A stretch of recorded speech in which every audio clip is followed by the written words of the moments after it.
ASMR sleep station. The last, I don't remember what the publication date was, but the last recording was on June 9th. A lot has happened since then, and because of the nature of that information, I don't want to talk about it unless you're okay with it. So I will give you a big personal update at the end of this, and if you don't want any whispering of maybe sensitive, maybe slightly disturbing things, then stop listening and delete this episode. I don't believe I'll continue to talk about the events of what happened, so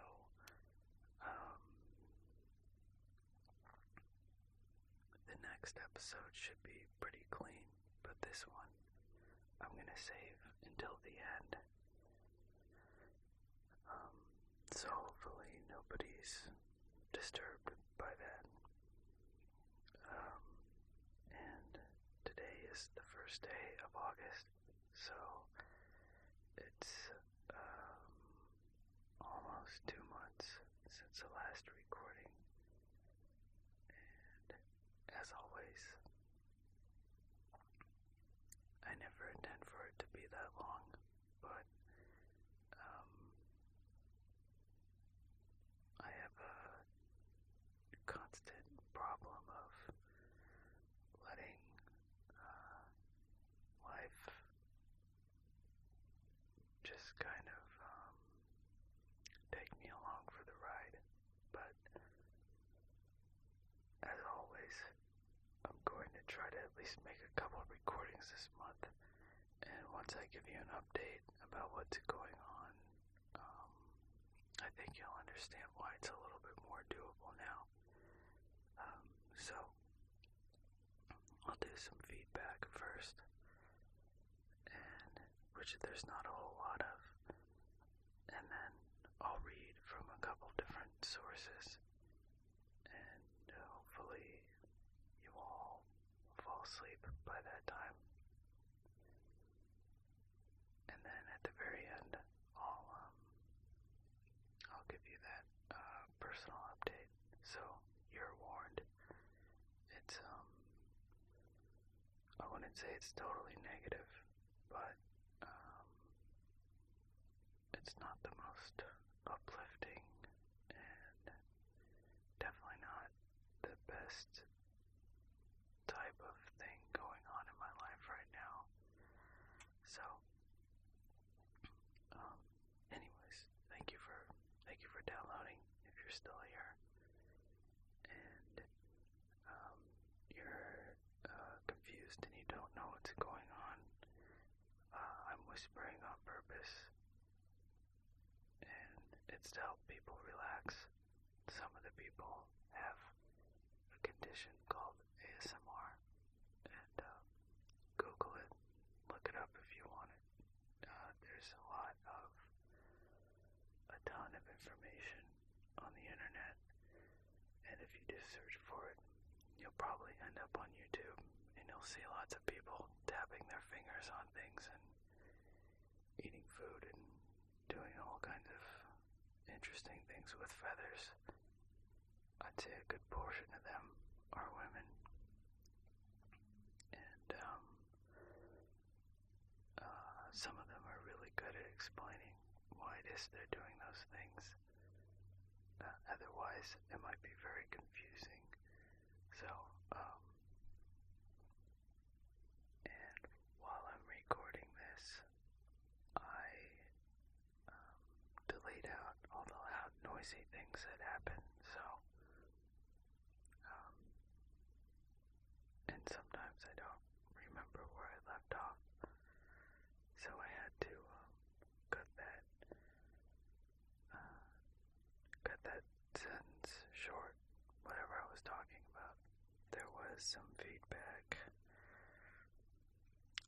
recently, of course, very kind comments on iTunes, which I appreciate. That's usually where I read from. So there's two recent ones, and the first one since the last recording is from Sleepy Cat, left June 13th, and it reads, I feel like I'm at a slumber party again. I've been listening to this podcast for a month now, and I love it. I have a lot of trouble falling asleep because of my racing mind and anxiety, and have tried everything to help, but this podcast seems to help a lot.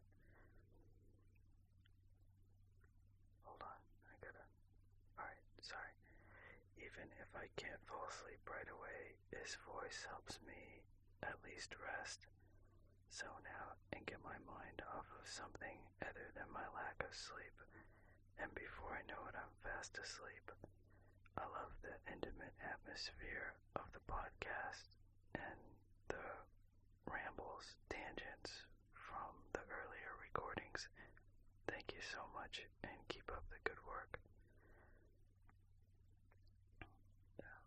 Thank you, Kat, for leaving that. And I'm glad it works for you. And thanks for taking the time to post that there. For other people that have issues with anxiety and have problems relaxing, every now and then I give I guess tips. It's not advice, and it's not medical advice, and I'm not an expert on sleep, though I've had insomnia most of my life. Not so much recently. I think the past, five plus years, I've been sleeping a lot better. I've made a lot of changes too. Cut out a lot of caffeine and nicotine, and definitely added some alcohol, but I don't drink at all anymore. So if other people have issues with that, and your mind races, I think the best advice I can give, if you want it, is to try to eliminate things that alter your mind in general. Lots of caffeine, sugar, drugs, of course. And I'm not telling you to get off medications or anything. Keep taking those if you need to. But recreational use of drugs, even if they help you get through things, usually have consequences. And they disrupt your biorhythms and your metabolism. And any drug, alcohol or caffeine, though it may feel good in the moment, usually has some kind of consequence. So I would try to at least start cutting back on those things slowly. If you're a cold turkey person, then go for it. If not, then slowly start to diminish your addictions. And I'm not always correct, but I'm willing to make a bet and most people don't do those things and don't confront them because it's uncomfortable. And if you have a ongoing routine like I have, denying things and filtering out information contrary to what makes you happy and what makes you feel good, that's very normal. When you're ready, you can let go of that behavior and leave that apparatus behind and be honest with yourself and start dealing with your problems. I think humans are complicated. Our problems, however, are usually simple. So, whatever is keeping you up and giving you anxiety, you might know already, and you might be putting your blinders up or looking away from it intentionally. Try confronting those things and try being honest with yourself and ask yourself if you really want to solve those problems. If you don't, there's nothing wrong with that. You can continue to deal with them however you want. But if you really do want to solve them, then I believe most of the time we know how and we know what to do. Occasionally, people have very complicated problems that require psychiatric help, or their problems may still be simple, but maybe their mind isn't functioning in an optimal way. That may require professional help, and that's another thing that people are sometimes in denial of. So, that's my totally unmitigated rant on anxiety and having a racing mind before you go to sleep. And those are, I think, the first things you cut out or try to deal with. The other things might be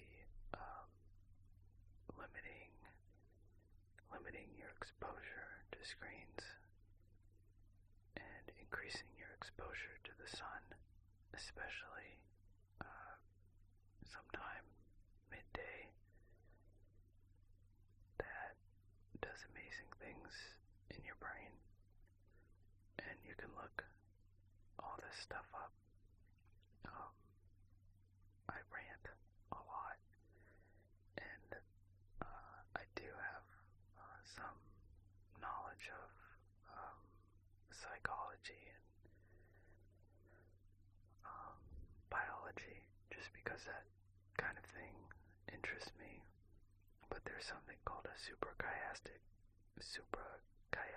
clock, and that is the psychological mechanism in your brain that regulates your perception of time and is heavily tied into your daily rhythms and your circadian rhythms. So, humans, quite simply, are designed to have a certain type of day with a certain amount of sunlight. If you're not getting that sunlight, or you're tricking your mind into thinking a screen is a sunlight, then it's possible that that could really screw up that clock. And your mind is awake, it's activated, energetic, and your thoughts run like it's daytime. I have no way of diagnosing this or putting any kind of relevance on what this factor does to you. I know that there's probably tons of people that could look at their phone all day and they function fine and they sleep fine. But if you have problems sleeping, which which I imagine a lot of people that listen to this do, then try to set a time where you get off your phone and stop watching TVs. Make it a challenge. Do something fun with it if you want. Let's say 2 hours before you actually want to go to sleep, and set a realistic time. Like, if you have to wake up at 8, try to start off with getting 8 solid hours of sleep. So if you want to go to bed by midnight, maybe 10 o'clock, stop looking at screens and try reading or something like that. And if you want to make it a challenge, try to do that for a week or two and see what happens. See if it makes a difference. Act like you're a scientist or something and run your own experiments and see what works for you. It is a little silly to have a problem that's really significant and bothers you and makes you lose your sleep, and you just keep doing the same thing over and over again. That's denial. Unless you want that problem, unless you want to continue to have poor sleep quality, non-continuous sleep. And I have no idea what episode it's in, but I talk about the levels of sleep. There's 4 of them, and you progress through them stepwise. I believe you can skip steps at certain times during your sleep cycle, but basically you go up and down these steps. The lowest step, where you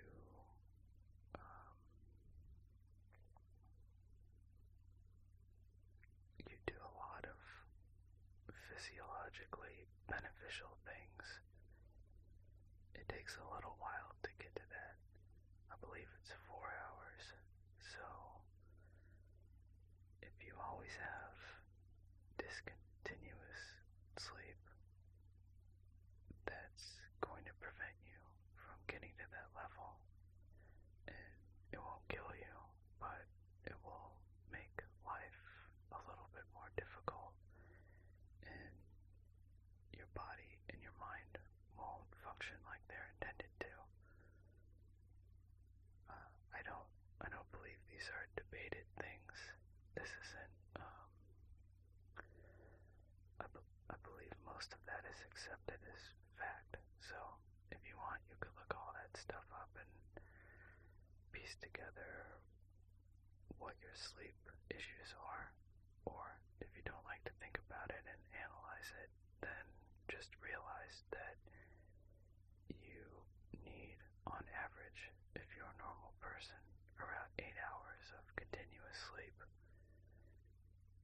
Deviations from that will and likely are the source of your problems. And it doesn't matter what's preventing that. It could be anything.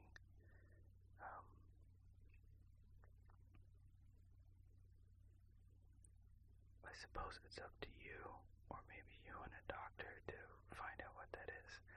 So, that's my,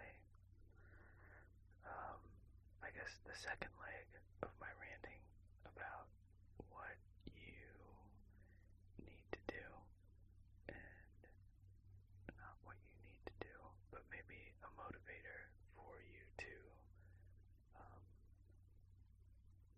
take care of sleep issues, and maybe take care of yourself.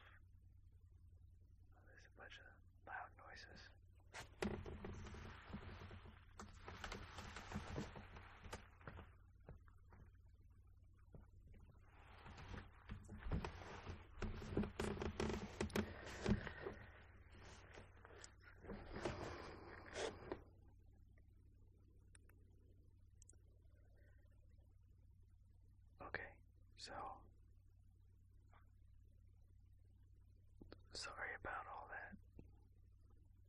sorry about all that. That was a lot of,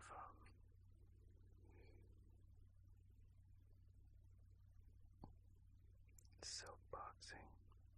I don't know the word for that, but,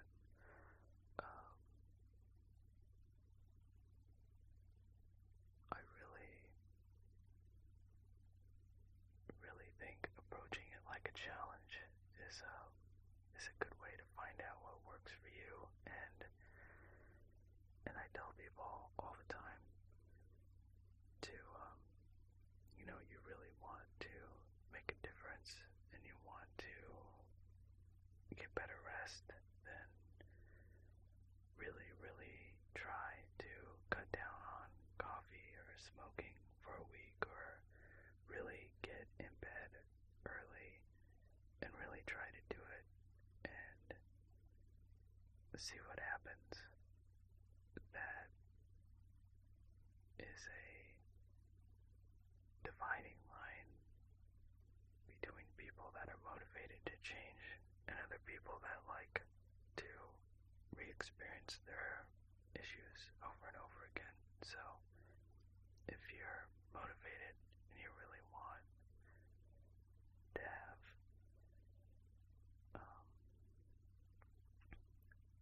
healthy and restful sleep that works instead of just scraping by, then you can do that. No one stops you. Okay.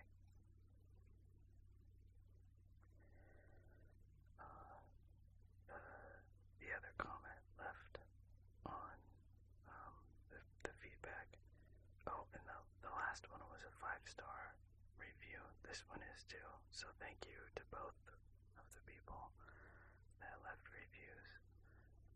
I think I say this all the time and I sound sappy, but I really appreciate it, and it's very meaningful to me that you take your time to leave a comment or a review. So this one is from Bobby Jr., Dr. Sir, July 5th. And this one is titled, Great Way to Fall Asleep. Title says it all. Thank you for the amazing work! Exclamation point. Cheers from Ecuador.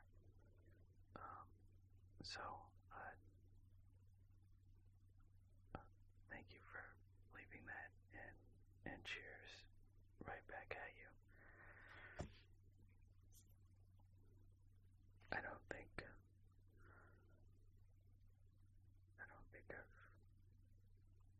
I've had any other reviews left from Ecuador, and it wasn't until a very nice listener from Australia sent me a screenshot of iTunes Australia that I found out that iTunes is different in different countries, and there's reviews that I don't really have access to or know how to get at, so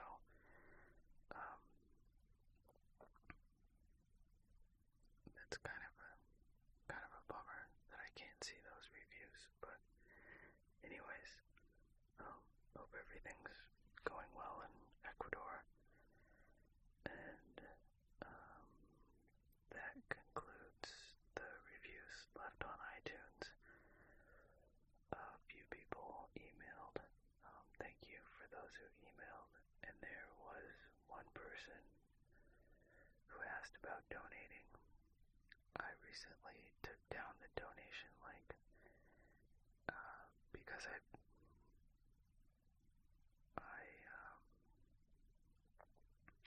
basically felt weird not delivering consistently on recording these podcasts, and at the same time asking for money for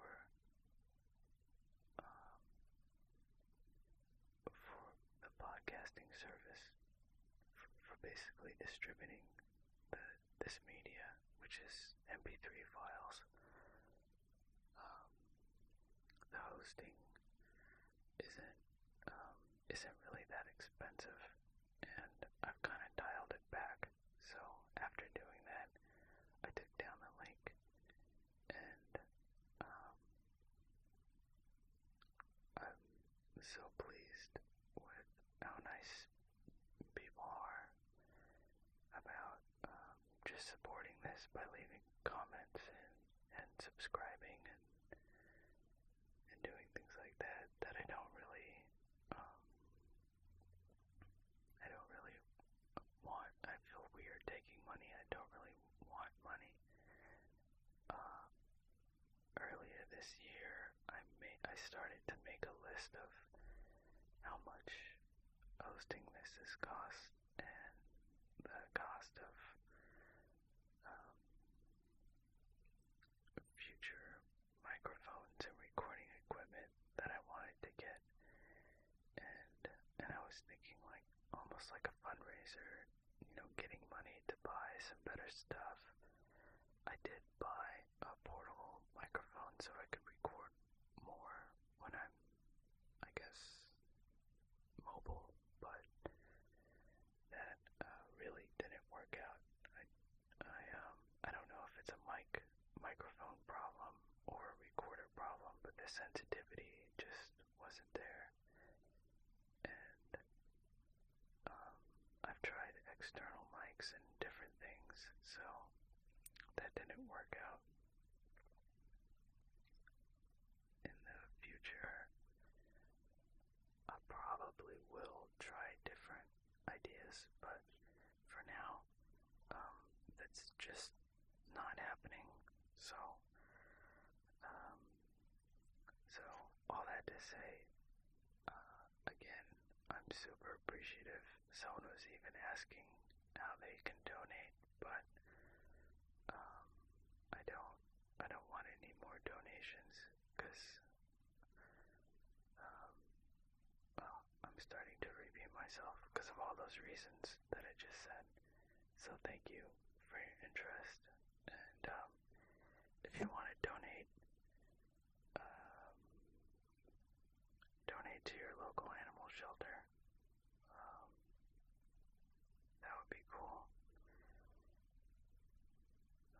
Donate to, I don't know, animal rescue. What else is worth donating to? Amazon forest conservation. That's important.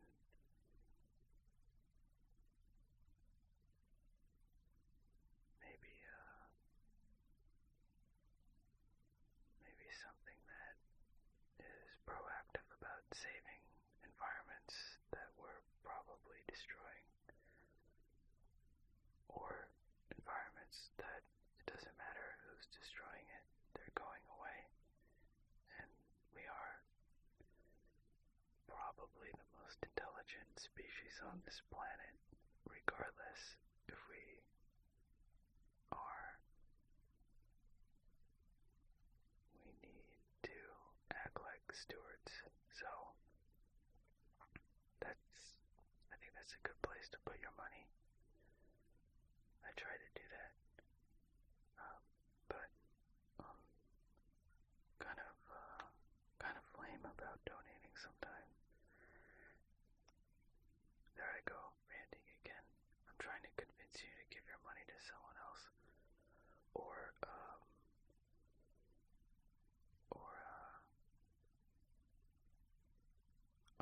I don't remember.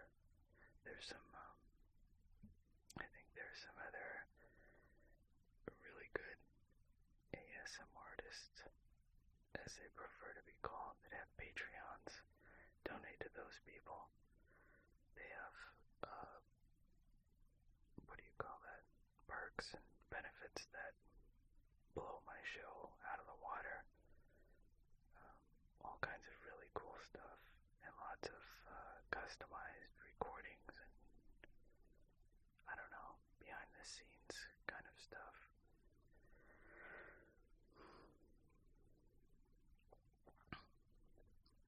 I'm going to start off reading something really boring. This is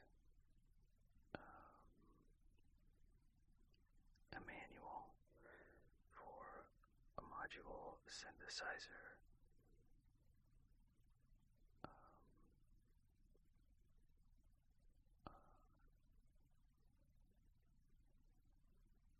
called Ornament and Crime, and it is very interesting because it's open source, and to give you a little bit of context, synthesizers started to grow in popularity, I believe, in the 60s. They might have existed in certain forms prior to that, but they were way more exotic and massive. But in the 60s, Bukla and there was a few other people. I think I don't know if Moog was around the same time, but they pioneered synthesizers. They eventually, so they started off as kind of almost custom pieces of electronics.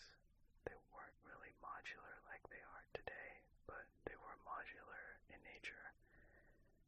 But they were mostly very large systems. Over time, they became more aggregated and eventually peaked in the 80s as keyboards and all-in-one devices. The modular aspect of the synthesizers was completely gone, and you could get everything in one system. And there was still other forms of synthesizers, but nothing could top the popularity and sales of keyboards made by, I think the big ones were Roland, Korg, Casio. I'm sure I'm missing a few, but there were some really big electronics companies that dominated keyboard synthesizers. So maybe in the early 2000s, or maybe about 10 years ago, somewhere around then, modular synthesizers, so these are systems that still produce the same types of sounds and music and other things, but are meant to be piecemeal systems that you make as the artist. So you put them together and you have these modular pieces. Those started to grow in popularity, and I don't know if it peaked or if we're still headed towards a peak, but I think we're still headed towards a peak. The sales and numbers of very small electronics companies, basically people making this out of smaller scale fabrication warehouses compared to other electronics, and other people that do it in their house or garages. Those are, I think, still growing. I don't think it's slowed down. So that's the historical background behind modular synthesizers. And every modular synthesizer is a small piece of equipment that usually has a function or two. Ornament and Crime is a little bit different because it's open source, so it's not made by, Sony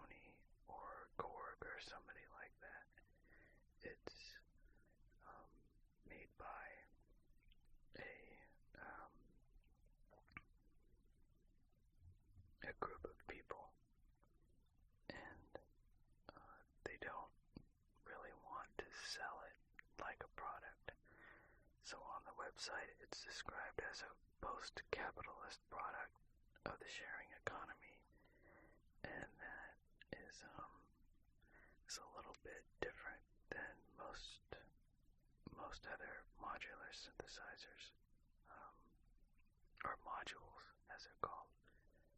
And I find these things fascinating. If you're a detail-oriented, tedious person that likes to tinker with things and has an interest in electronics, probably more the type of person that owns a nice soldering iron, then this is the kind of thing that appeals to you. So people make and sell these, but that's what it's made to do. I'm not really good at soldering, so I didn't make one, but I'll read through. I'm gonna pick one of the functions of this and read through the instructions, the manual for it. And I don't imagine it's gonna be too exciting, so I'll read this and then maybe I'll read some fiction or something afterwards. This recording is already getting long, I think. I don't know exactly how long it's been, but it'll take me a little while to get through this. So here is the application called Viz Nutcracker, and this is on the Ornament and Crime module, version 1.3, and the manual reads, "This is an experimental implementation of several byte beats signal generators. Byte beats are equations, actually recursive functions, expressed usually as a single line of program code, typically involving various bit-level operators, which, when evaluated with an incrementing phase value at audio rates, produce all manner of harsh digital noises, some of which sound musical, or at least interesting. Byte beats were first described in 2011 by Viznut, aka I have no idea how to say this name or what country it's from, but it looks like Ville Matthias Aikila. I don't know if that's Danish or Icelandic or what, but anyways, the output, if used as an audio signal, usually needs to be fairly heavily filtered through a low-pass filter to remove at least some of the unpleasant digital screech due to high-frequency aliasing and other effects which are characteristics of byte beats. This digital aliasing is a fundamental characteristic of the way byte beats work, and isn't due to any hardware limitations of the OC module. The Viz Nutcracker Suite app current provides access to 8 different byte beat equations, although it is anticipated that more will be added in further versions. The app provides 4 independent byte beat generators on channels A to D, which all run independently. The equation, speed / frequency, and 3 equation parameter values, P0, 1, and 2, can be set via the menus and or voltage control LCV inputs. Perhaps uniquely amongst byte beat generator modules, the Fizz Nutcracker suite app permits the byte beat generators to run at very slow rates, and because the OC module outputs are DC coupled, they can therefore be used as sources of stepped controlled voltages. For example, the outputs can be fed into a quantizer, such as another OC module, to create potentially interesting pitch sequences, possibly even melodies. Furthermore, the app allows each byte beat equation to be incremented by an external clock trigger input, so these stepped voltages can be generated in synchrony with other external processes. The next thing I'm going to be reading is available settings per channel. So I'll read the setting name first and then the meaning. So the first one, the setting name is equation and the meaning is byte beat equation. See table below. Okay, so I'll continue in that format. Speed 0 to 255. 255 equates to a 16.7 kHz sample rate, i.e. the phase accumulator advances 16,666 times per second. There is a rough quadratic scaling at lower rates, meaning that 0 is quite low. Pitch 1 to 255. This is a very rough pitch setting, which behaves differently with each equation. Increasing values of pitch will increase the pitch frequency of some elements of the equation output, but not necessarily all components, so it may not sound like a normal pitch increase or decrease. However, its effect does sound different to the speed parameter. In parentheses it says shrug shoulders, so there's some humor in this manual.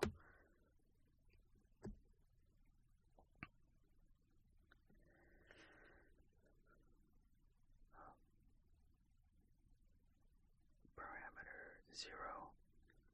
The first adjustable parameter in the chosen equation, range 0 to 255, but some parameter settings in some equations do not produce any output or do not produce output for all values of the phase accumulator. In parentheses, be patient, exclamation point. Parameter 1, ditto for the second adjustable parameter in the equation. Parameter 2, ditto for the third adjustable parameter in the equation. Loop mode enables loop mode in which the phase accumulator is constrained to loop between specific start and end values instead of between 0 and 4,294,967,296. Loop begin plus plus. Course loop begin point range 0 to 255. Loop begin plus medium loop begin point range 0 to 255. Loop begin fine loop begin point range 0 to 255. Loop end plus plus course loop end point range 0 to 255. Loop end plus medium loop end point range 0 to 255. Loop end fine loop end point 0 to 255. Trigger input specified which of the four trigger inputs TR1 to TR4 is used for the trigger input for step mode, or when step mode is off, which trigger input is used to reset the phase accumulator for that channel. When set to on,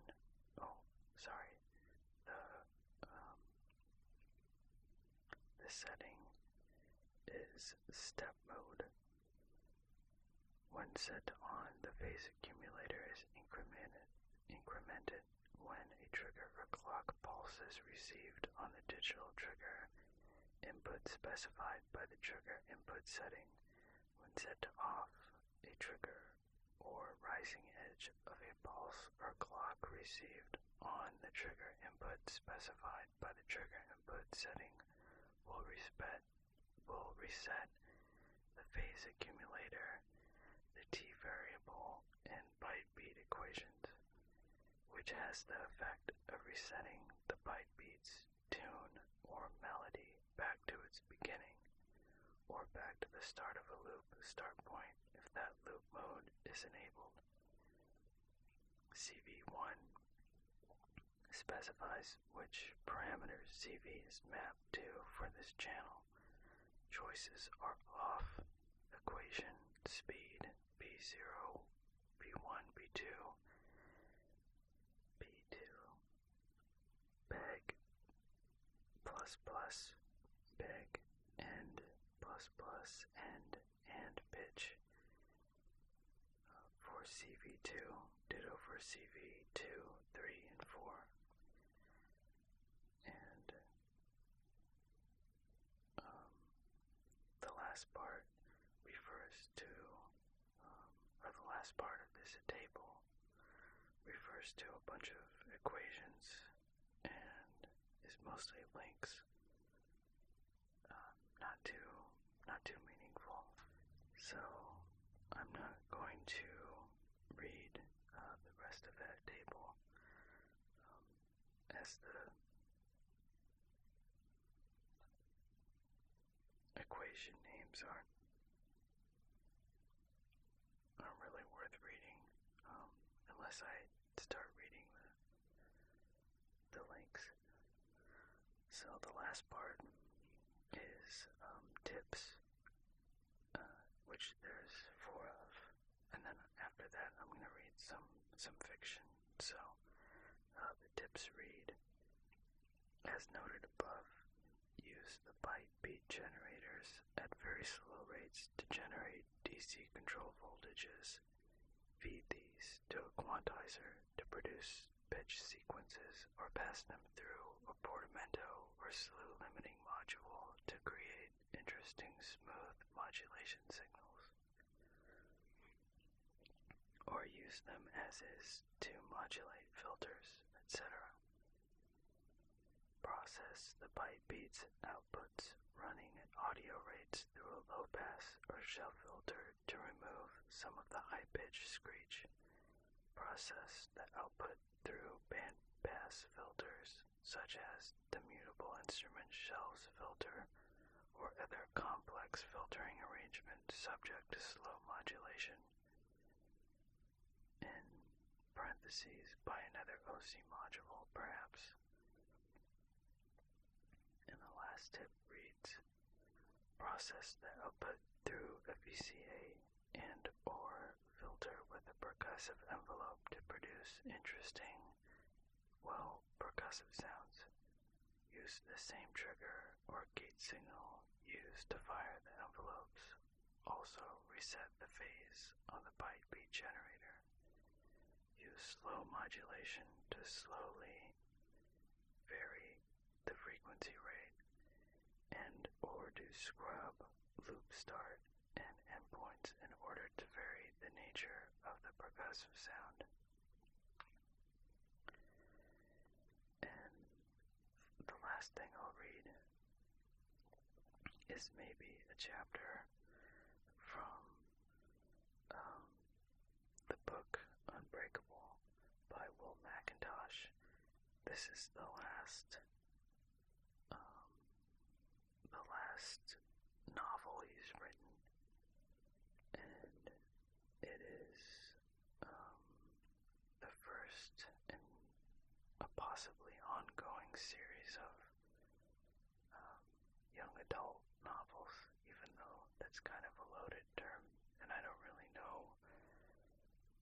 exactly YA is, and I can't always read it. I can't always tell when I'm reading it. So, anyways, I've mentioned Will McIntosh a few times. I highly recommend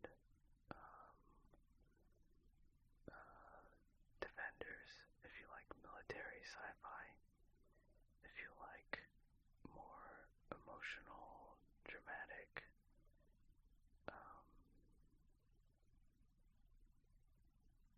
somewhat literary sci-fi, Soft Apocalypse is a really, really good novel. That's what I read first. And it's really cool because if you end up liking the Soft Apocalypse or I think there was a short story called Bicycle that inspired the novel Love Minus 60. I can't remember if it's Love Minus 60 or 80. Now I have to look it up. I think there's a way to do that. But there's several books.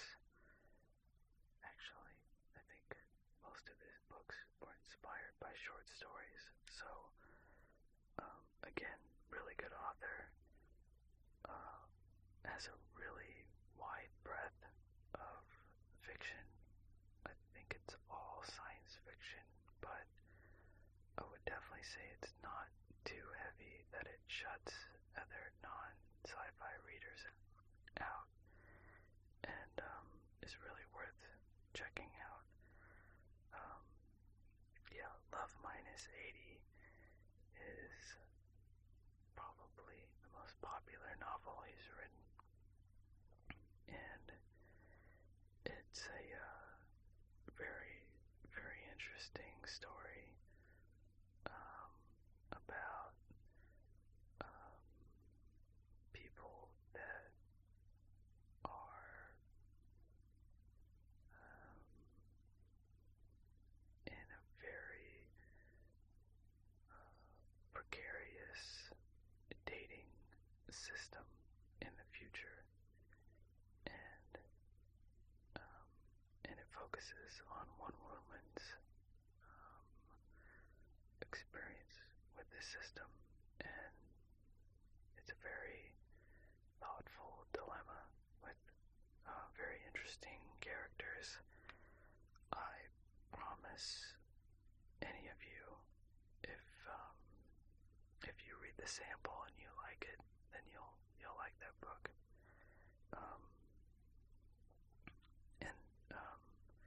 It may sound kind of weird because I like a lot of this author's books, but I like spreading around good fiction, and this guy is he's an award-winning writer that you don't hear about very often, but has very good books, and literally I think has something for everybody. He's got other books like Faller and Hitcher, and those are pretty different too. There are certain writers that write the same thing over and over again. Will McIntosh writes different things with every book, and all of the stories are very engaging, and they all have a similar emotional appeal. So that's what I really like about it. I started reading Soft Apocalypse, and it just gripped me really hard. I've definitely mentioned that before. So just to kind of keep up with what Will McIntosh has been up to, I'm gonna read, I think, the first chapter or so of Unbreakable, and I'm about a third way through it. It's pretty good so far. Like I said, I don't think I'm a really big YA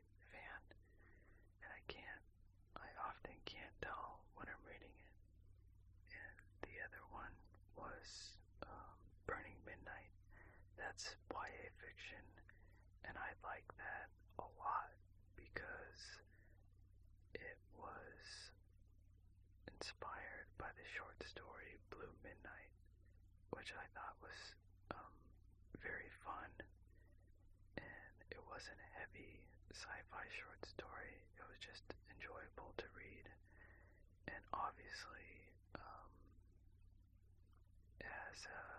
lends itself well to YA fiction, but I don't think this short story was made to be YA fiction, so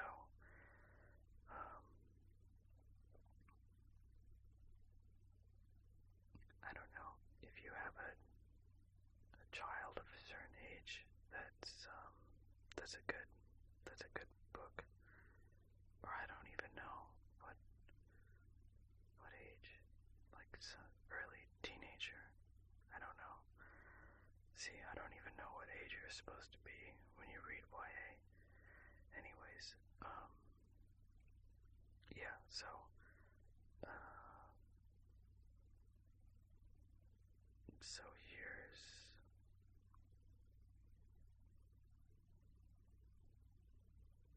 here's the first chapter of Unbreakable that I can't seem to get to. Okay, alright, so this is chapter 1. How you doing, Celia? Someone shouted at her. The girl's face was so close to hers that the sound made Celia's hair vibrate, and she could smell fish sticks on the girl's breath. Celia strained to open her burning eyes. Who was that? It was... She grasped for the name. She'd just been thinking it. Molly. It was Molly waving her hand in front of Celia's face. Molly wasn't allowed to touch her. No one was allowed to touch her. Who couldn't stay awake for... Celia checked her digital wristwatch. 18 days, 20 hours, and 9 minutes.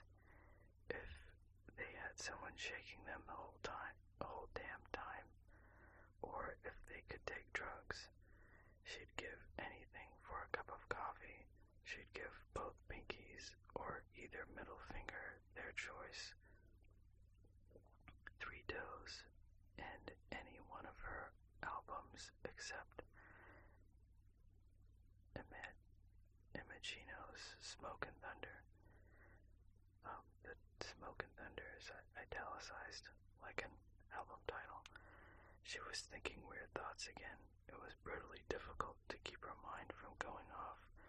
When you hadn't slept for, Celia checked her watch again. 18 days, 20 hours, and 11 minutes. Strange things happened. She would look at Janine or Molly and flat out not recognize them.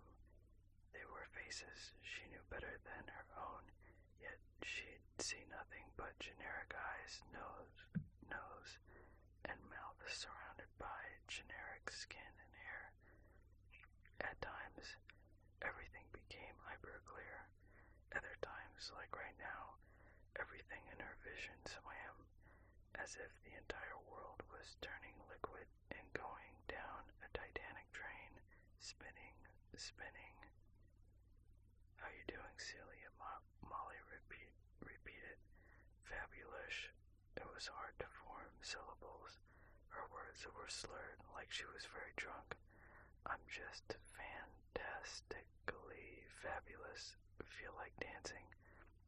Only 42 minutes to go. Molly's voice was hoarse from shouting at her. She didn't take it personally. Her teammates had been taking turns shouting at her for... She'd forgotten how long, then suddenly too tired to lift her arm to check her watch again. The overwhelming drowsiness washed over her in cycles. When it came, Celia felt like she either had to give in and sleep or die. Stay with me, Rock. Stay with me. Sometimes they called her Rock, except Constantine, who called her Hamster. Not that Constantine had ever seen a hamster outside of movies. Celia Celia let her eyelids flutter closed. She would rest her eyes for a moment, just a moment, then open them again. Up, Molly screamed. Let's go, time to walk. In a minute, right now, it felt as if drills were spinning clear through the soft spots at her temples, digging into her brain from both sides. Celia, please don't fall asleep. 39 minutes, that's all you need. We'll never have to worry about making our rent again. We can go back to eating out like we used to. Right? This was a huge record in her specialty. A colossus. She might not draw another one this big in her lifetime. She had to hang on to that thought, let it pull her through the last few minutes like a lifetime. Celia inhaled until she couldn't anymore, then shrieked until she ran out of air. That jolted her awake. From the look on Molly's face, it jolted her as well. This is what she did. She kept going. She ate misery, chewed it up, and spit it out. Even if her teeth went with it, she could never eat 50 slices of pizza like Janine, or do 2,000 push-ups like Fizz, but she could hang on, and not let go, better than anyone else, and her teammates were counting on her to do just that. They needed this one badly. Speak of the devil, Janine had joined them in the darkness outside the stadium. She must be taking the final shift. Celia studied Janine, her face now crystal clear, each individual strand of her silvery hair standing out. No more swimming vision. I will do this. I will break this record. Janine grinned. That's my girl. The exit door in the stadium opened halfway. The event coordinator, whose name Celia knew she hadn't been awake, whose name Celia knew when she hadn't been awake for nearly 20 days, poked his head out. Time to head to the arena. You're the main attraction tonight, Celia. Let's give him a good show. The main attraction. She'd never been the main attraction before. The audience would cheer her on. That would energize her, and afterwards she could sleep. 80-something more minutes, and she could crawl under cool, clean sheets and sleep as long as she liked in their house, which could remain their house indefinitely when Celia broke this record. Fizz blew her a kiss. She hadn't realized Fizz was there. He clenched his hands together and shook them. The rest of her team would be in the arena. She blew a kiss back to Fizz and followed Janine through the door. 36 minutes, Molly shouted to her just before the door closed. Celia squinted under the bright lights of the prep room. A dozen or so of tonight's contestants watched her pass. She could feel them assessing her, could almost feel the burn of their envy, even when they succeeded in breaking whatever records they were attempting tonight. Celia's feat would overshadow them, and her team was in for a payday that would dwarf any of theirs. Alright, I'm gonna stop, and then that's, I think, only a few pages. That the sample is pretty lengthy, so it's interesting. This I think she's 17 or somewhere around there. This young woman is basically living with a bunch of people trying to break records, if that didn't make any sense, but it unfolds nicely, and like I said, I'm a third of the way through, and it's still really interesting. So I guess if you read YA fiction, it's definitely worth checking out. And if you don't like that one, Burning Midnight is actually really cool. I would say if you science fiction and MMO games, then you pretty much have to read that, because it's about a bunch of people that kind of live in an MMO type of world, and it's pretty interesting and has some pretty unpredictable twists in it. Anyways, I don't know how long I've been recording for. I think it's a pretty good chunk of time, and this is the part where I tell you some personal things. So if you don't want to hear things that I think are pretty sensitive and might affect you, then definitely turn it off now. If you really want to know what's going on, then I'll tell you. So a little over a month ago, I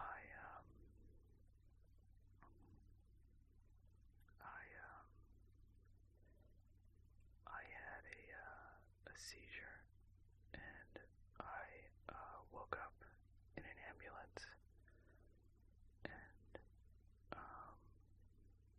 I spent a few days in a hospital, and after some x-rays and an MRI, they located what likely caused his seizure. Of course, this is medical terms, so nothing is factual. It's all highly likely, or probably this, probably that. So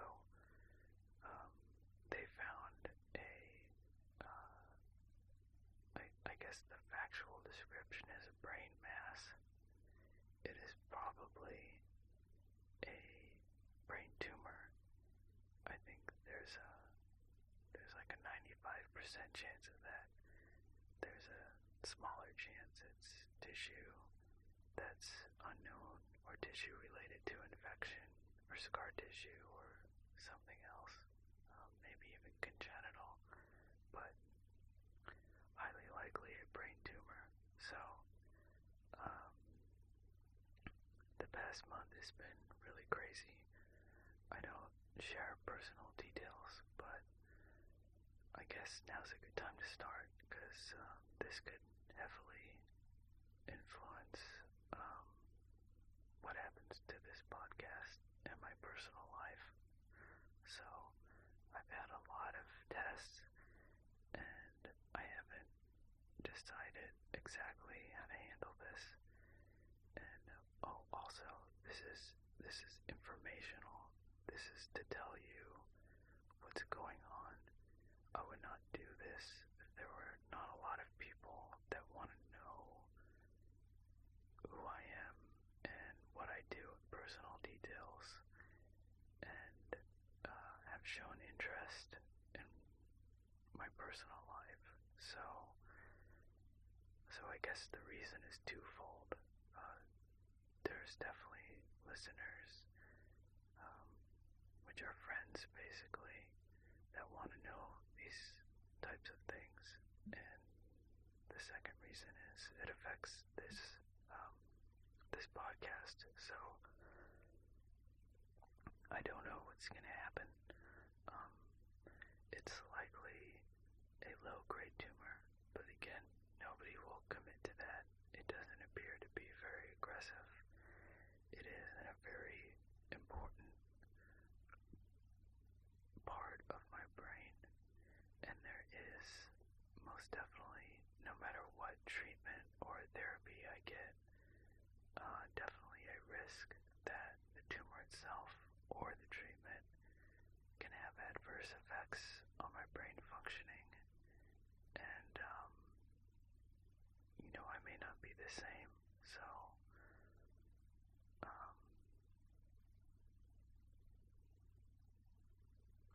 if there are adverse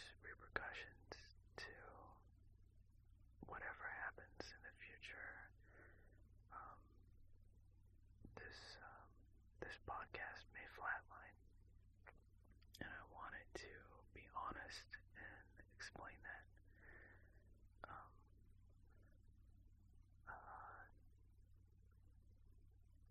And I wanted to share with people that I guess really want to know these types of things and personal things about me.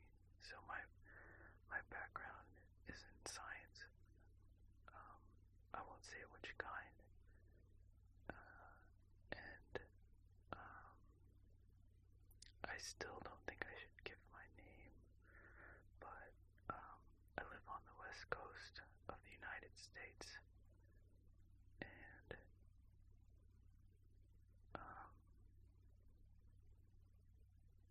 I don't know what else I could say about myself. I love music. I've always listened to a lot of music, and I've always wanted to be a musician, which I am not, or at least not the kind of musician that I want to be, if that makes any sense. I'm definitely an amateur musician, but there's a lot of things in my head that I want to actualize and create that I have not done. And let's see, I work for a large organization, so my medical situation appears to be sound right now. I don't want to worry anyone, and I don't want anyone to try to support me in any way through this. I'm just trying to, like I said, dispense this information, and I'm trying to prepare you listeners that I guess are subscribed to this show and expect me to make more of these for what might happen in the coming months. I will maybe do another update before my treatment starts, and hopefully everything's okay. I think I have a really good chance of being okay, and I think I have a good chance of my brain working pretty well for the rest of my life. Of course, without a doubt, what's going on in my brain has a definite influence on any prognosis that I get. And I will never be the person that I was before. And I don't mean like scarred by trauma or something. I just mean my lifestyle is very different. I've always had a pretty poor diet, and I've been neglectful to all kinds of health-related aspects of my life, and now that's very different. I'm turning into a blueberry. I've never consumed so many antioxidants and healthy foods, and I've cut out pretty much all processed foods and sugars and things like that aren't really good if you're concerned about your risks for cancer or tumor growth, things like that. So I won't talk about this too much. So that's pretty much it. Major lifestyle change. I should be okay. I'll keep in touch with you guys, but I gotta warn you that if this show just kind of abruptly stops, it's because of either me being in treatment and or not being able to sustain this. Like I said, I may have some heavy cognitive impairments, and that's a real risk. So the most important thing I want to say right now for anybody who's listening is that there were early indicators of this tumor that I did not know about, and they were called auras, and they could be smells, visions of things, hearing voices, and in my case it was hearing music, and I always thought that it was normal and it was just songs stuck in my head. So I guess if you experience those things, do not try to figure out if you have it just by asking yourself if you're worried about if you experience auras related to brain tumors. Talk to your doctor and get tests done and look it up. There are definitely people that experience these things for extended periods of time and don't know what they are, and then later find out they have tumors. So I didn't know about it, and you might not either. And it's good to know. And I'm not trying to load your brain with worry or anything. The chances of you having auras are very, very low, and the chances of, like you hear some random sound or something, or you get a flash of something in your vision, the chance of that being an aura is also low. So don't go nuts thinking that everything is a brain tumor. They are like mini seizures, and they should be consistent, and there should be triggers for them, certain types of stimulus and mental conditions. And if you read about it and it seems like you have it, then I don't know, look into it. But if it's anything short of that, don't go crazy, and you probably don't have a brain tumor. I just wanted to make people aware of what I wasn't really aware of, and I guess knowledge is power in this case, as corny as that sounds. It can really help you diagnose certain medical conditions just to be aware of certain things. And I know there are some paranoid people listening to this show. So if you're paranoid, just try to be self-aware and don't go crazy worrying about this. It's highly unlikely that you have a brain tumor and you're experiencing auras. If you think you are, then talk to your doctor first and let your doctor figure it out, and they will determine if you need to get some tests done. But don't go nuts. I don't want to worry anybody, but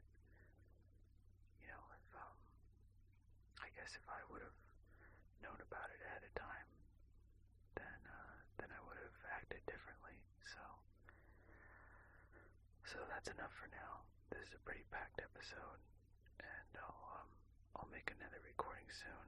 Thank you so much for listening and downloading and your constant support. And I hope everybody is healthy and well rested.